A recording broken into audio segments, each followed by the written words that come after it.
شرور أنفسنا ومن سيئات أعمالنا ونعوذ بالله من شرور أنفسنا ومن سيئات أعمالنا ونعوذ بالله من شرور أنفسنا ومن سيئات أعمالنا من يهده الله فلا مضل له ومن يضلله فلا هادي له ونشهد أن لا إله إلا الله وحده لا شريك له ولا فريق له ولا مزيل له ولا مقابل له ونشهد أن من هو لا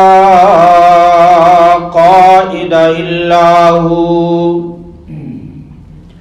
حمدا وحكما ووصفا وجمال ونشهد أن سيدنا أعبدنا أقدرنا أجدرنا أزهرنا أطهرنا أمتنا أقبلنا أجملنا أقوانا أتقانا أولانا أعلانا ثم دنا فتدلى فكان قاب قوسين أو أدنى فأوحى إلى عبده ما أوحى ونشهد أن سيدنا محمودنا محبوبنا معصومنا مخدومنا ومولانا وأولانا محمدا عبده ورسوله أما بعد فأعوذ بالله من الشيطان الرجيم بسم الله الرحمن الرحيم وآخر دعواهم أن الحمد لله رب العالمين سبحانك اللهم وبحمدك وتبارك اسمك وتعالى جدك ولا إله غيرك أعوذ بالله من الشيطان الرجيم بسم الله الرحمن الرحيم الحمد لله رب العالمين الرحمن الرحيم مالك يوم الدين إياك نعبد وإياك نستعين اهدنا الصراط المستقيم صراط الذين أنعمت عليهم غير المغضوب عليهم ولا الضالين آمين اللهم صل على محمد وعلى آل محمد كما صليت على إبراهيم وعلى آل إبراهيم إنك حميد مجيد اللهم بارك على محمد وعلى آل محمد كما باركت على إبراهيم وعلى آل إبراهيم إنك حميد مجيد رب اشرح لي صدري ويسر لي أمري واحلل عقدة من لساني يفقهوا قولي رب زدني علما رب زدني علما سبحانك لا علم لنا إلا ما علمتنا إنك أنت العليم الحكيم یا الہی تو رحیم ہے تو کریم ہے مولا تو کرم اپنا عطا کر تیرے کرم پہ ہمیں یقین ہے۔ یا الہی جب تک بدن میں جان رہے، لب پہ تیرا قرآن رہے۔ یا الہی تمنا ہے، آرزو ہے، خواہش ہے، التجا ہے کہ دنیا میں کوئی کام کر جاؤں۔ یا الہی اگر توفیق ملے تو خدمت قرآن کر جاؤں۔ یا الہی تو چاہے تو قطرے قطرے سے سمندر کر دے۔ یا الہی تو چاہے تو یتیموں سے پیغمبر کر دے۔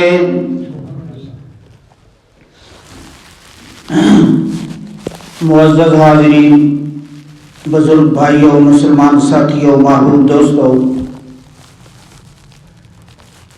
بڑی عاجزی، بڑی ذلت و خواری، بڑی لاچاری اور منت کے ساتھ درخواست ہے، التجا ہے، دعا ہے کہ وہ ذات لا ریب بے عیب ایسے کلمات، الفاظ عطا فرمائیں جن کی بدولت میری، آپ کی، سارے مسلمانوں کی، دونوں جہانوں کی کامیابی اور سعادت نصیب ہو جائے۔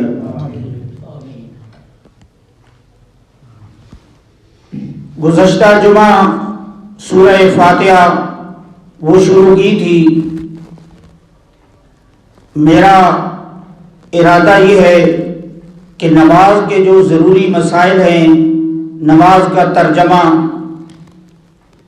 اور اس کی مختصر تشریح اور اس کا مفہوم اور جتنے بھی ضروری مسائل ہیں نماز کے متعلق جن کے بغیر نماز نہیں ہوتی،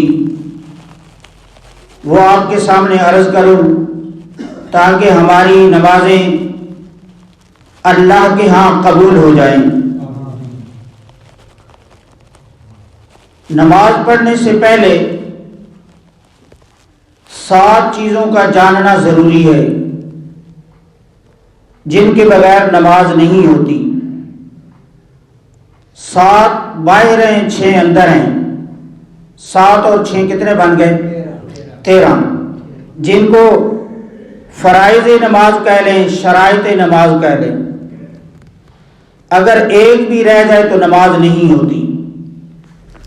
ان میں پہلی چیز ہے بدن کا پاک ہونا، نمبر 2 کپڑوں کا پاک ہونا، نمبر 3 جگہ کا پاک ہونا، نمبر 4 سطر کا چھپانا، نمبر 5 نماز کا وقت ہونا، نمبر 6 قبلہ کی طرف منہ کرنا، اور نمبر 8 تکبیر تحریمہ کہنا، نمبر 9 فرض اور وتر کی نماز میں قیام کرنا، نمبر 10 قرآن پڑھنا، نمبر 11 رکوع کرنا، نمبر 12 سجدہ کرنا، نمبر 13 قعدہ اخیرہ میں بیٹھنا۔ ان میں سے ایک بھی رہ جائے تو نماز سرے سے نہیں ہوتی۔ اب ایک عنوان جو ہے نا، یہ ایک مستقل جمعہ بنتا ہے، لیکن نماز کے ترجمے کے ساتھ ساتھ یہ ضروری جو ہے نا، ان کو انشاءاللہ بیان کرتا چلا جاؤں گا۔ دعا ہے کہ اللہ رب العالمین فریقین کو عمل کی توفیق عطا فرمائے۔ ان کو کہتے ہیں فرائض نماز، شرائط نماز۔ اب نماز کے واجبات، ان کا حکم یہ ہے کہ ان میں سے ایک رہ جائے تو نماز سرے سے ہوتی ہی نہیں۔ واجبات کتنے ہیں؟ نماز کے واجبات ہیں 22۔ کتنے ہیں؟ 22۔ یہ میں نے اگلے جمعے پہ سننا ہے، یہ یاد کر لیں۔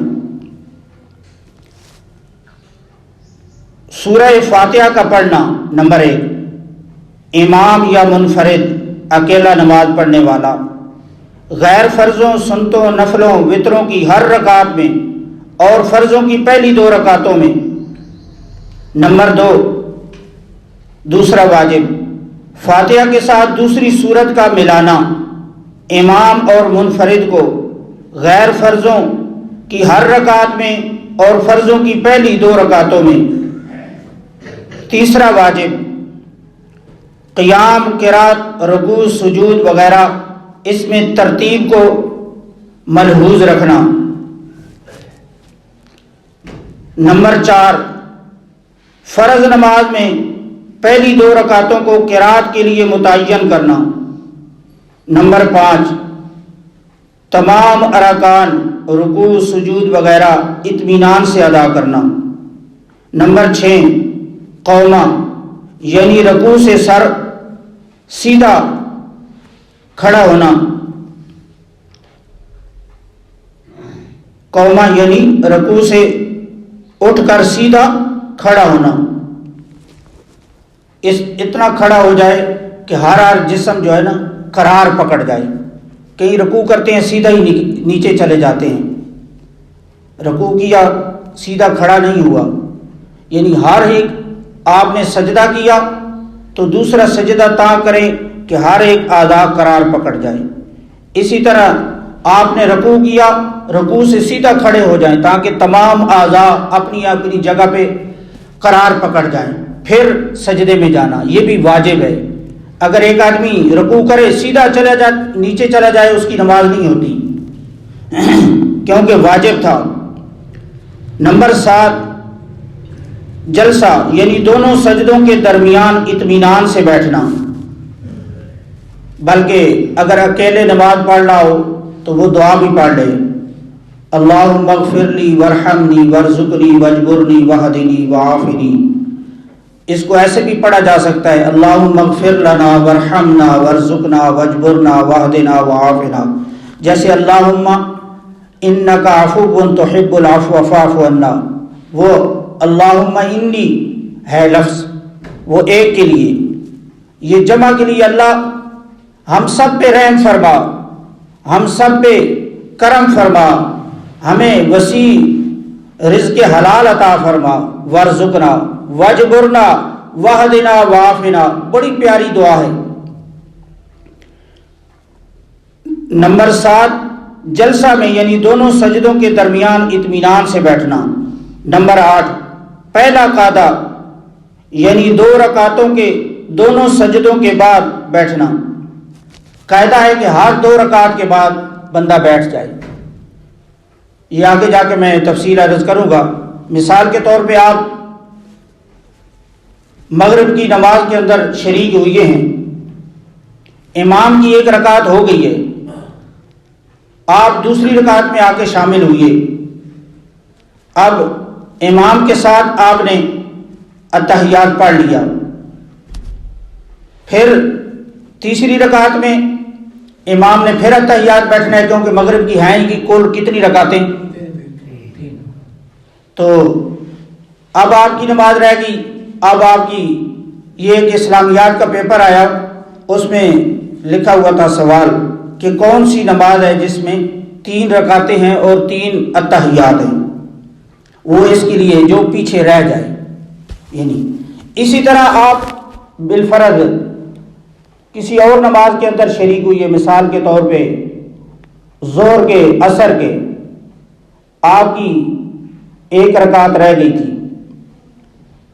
یا 2 رکعتیں رہ گئی تھی، اب امام کے ساتھ آپ نے 3 رکعتیں پڑھ لی یا 2 رکعتیں پڑھی، تو اب جب کھڑے ہوں گے تو آپ نے سبحانک اللہم سے شروع کرنا ہے کیونکہ آپ کی پہلی رکعت ہے، ثنا پڑھیں گے، تعوذ پڑھیں گے، تسمیہ پڑھیں گے، اعوذ باللہ بسم اللہ، آگے سورت فاتحہ سورت کو ملائیں گے، پھر آپ نے اتحیات بیٹھنا ہے۔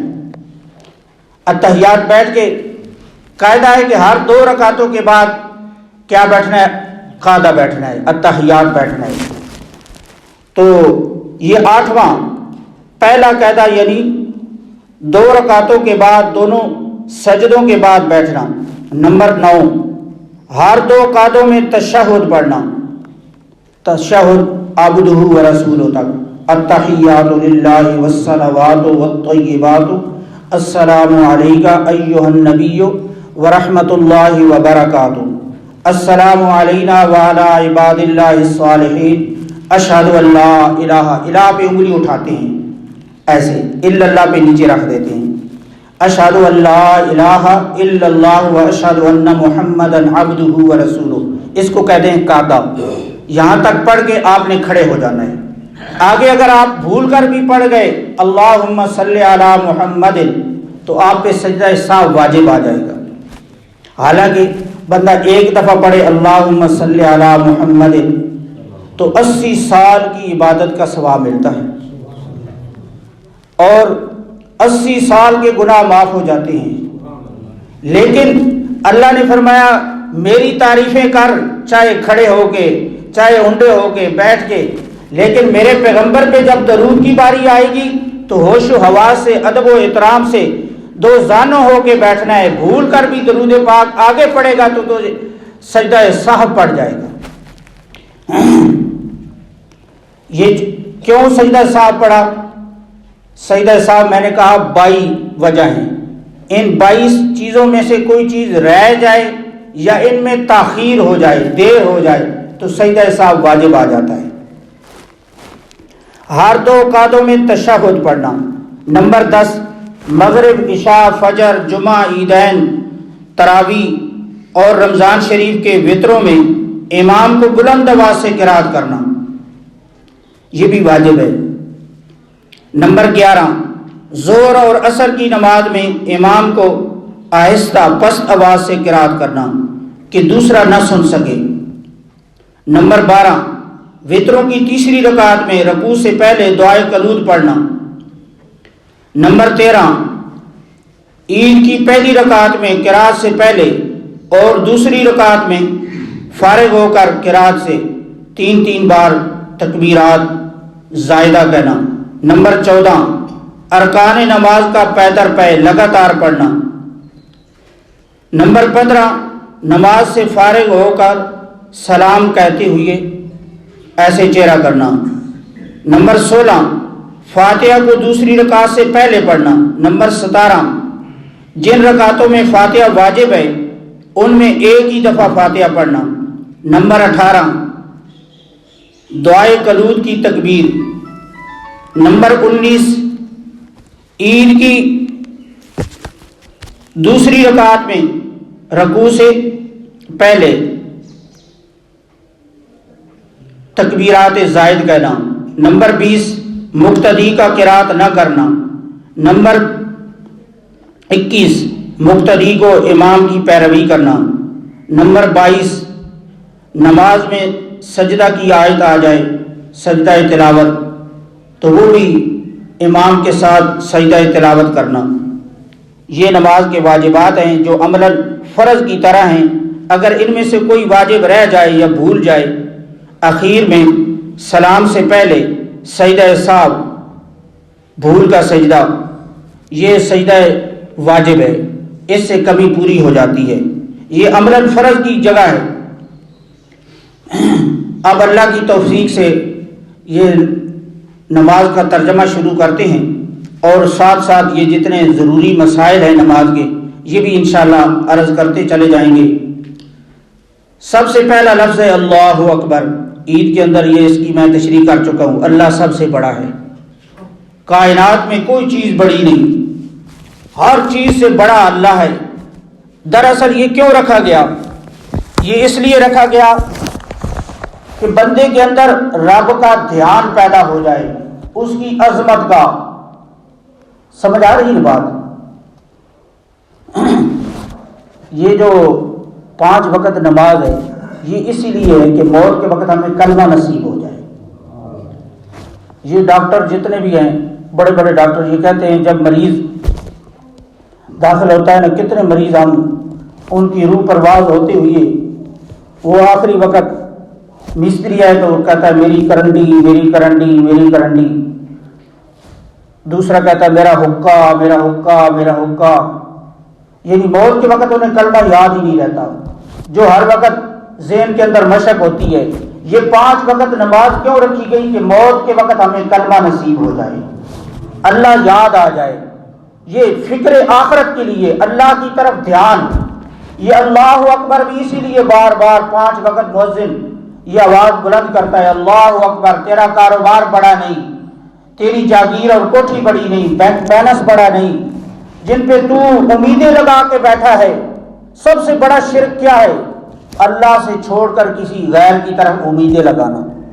ہمارا ذہن نماز ادھر اللہ اکبر ہے، دھیان دکان کی طرف ہے، ادھر نماز پڑھ رہا ہے سبحانک اللہم، اور ذہن وہ کھیتی باڑی کی طرف ہے، ادھر سجدہ کر رہا ہے، ذہن ادھر اولاد کی طرف ہے، ادھر سجدے میں سبحان ربی الاعلیٰ کہہ رہا ہے، لیکن دل و دماغ اور طرف ہے۔ یہ مشق اس لیے کی جا رہی ہے کہ ہمارے دل کے اندر رب کی عظمت بیٹھ جائے، رب کا دھیان بیٹھ جائے، کہ جس کو تو بڑا سمجھ رہا ہے وہ بڑا نہیں، کائنات میں ایک ہی ذات ہے بڑی، اللہ اکبر۔ اور اٹھتے بیٹھتے رکوع کرتے ہوئے سجدہ کرتے ہوئے یہی ہمیں سکھایا گیا، اللہ اکبر، اللہ بڑا ہے۔ آگے پھر اللہ کی عظمت، سبحانک اللہم، اے اللہ تو پاک ہے، کپڑا پاک ہے میل سے، اور اللہ پاک ہے شریکوں سے، اللہ پاک ہے نائبوں سے، وزیروں سے، مشیروں سے، بھول سے، سونے سے، موت سے، جس کی زندگی کی ابتدا بھی کوئی نہیں، جس کی زندگی کی انتہا بھی کوئی نہیں، وہ عبدالآباد سے ہے، ہمیشہ سے ہمیشہ رہے گا۔ سبحانک اللہم، اللہ تو کسی جیسا نہیں، تیرے جیسا کوئی نہیں۔ سارے آپ نے سبحان اللہ۔ سبحانک اللہم، اللہ تو وزیروں سے پاک، مشیروں سے پاک، بیویوں سے پاک، بھول سے پاک، ظلم سے پاک، ناانصافیوں سے پاک۔ سبحانک اللہم، اللہ تیری مثل بھی کوئی نہیں، تیری مثال بھی کوئی نہیں۔ قاری صاحب مجھے کہیے، جاگ کے بیٹھے ادھر سوئے رہتے ہیں، پھر کہتے ہیں قاری صاحب۔ آگے لفظ ہے وَبِحَمْدِکَ، اللہ جتنی بھی حمدیں ہیں، تعریفیں ہیں، ثنائیں ہیں، کمالات ہیں، حمدیں وَبِحَمْدِکَ، اللہ صرف تیری ذات اس کے ساتھ خاص ہیں۔ وَتَبَارَکَ اسْمُکَ، اللہ تیرے نام دے اندر بڑی برکت ہے، تیرا نام یہو جہ ہے کہ اجڑیاں جھوکاں تے لیا جائے تے اجاڑ نو بہار لگ جاندی۔ اگر دکان اجڑی ہوئی، کاروبار نہیں چل رہا، اتھے تیرا نام لیا جائے تے کاروبار ٹھیک ہو جاندہ۔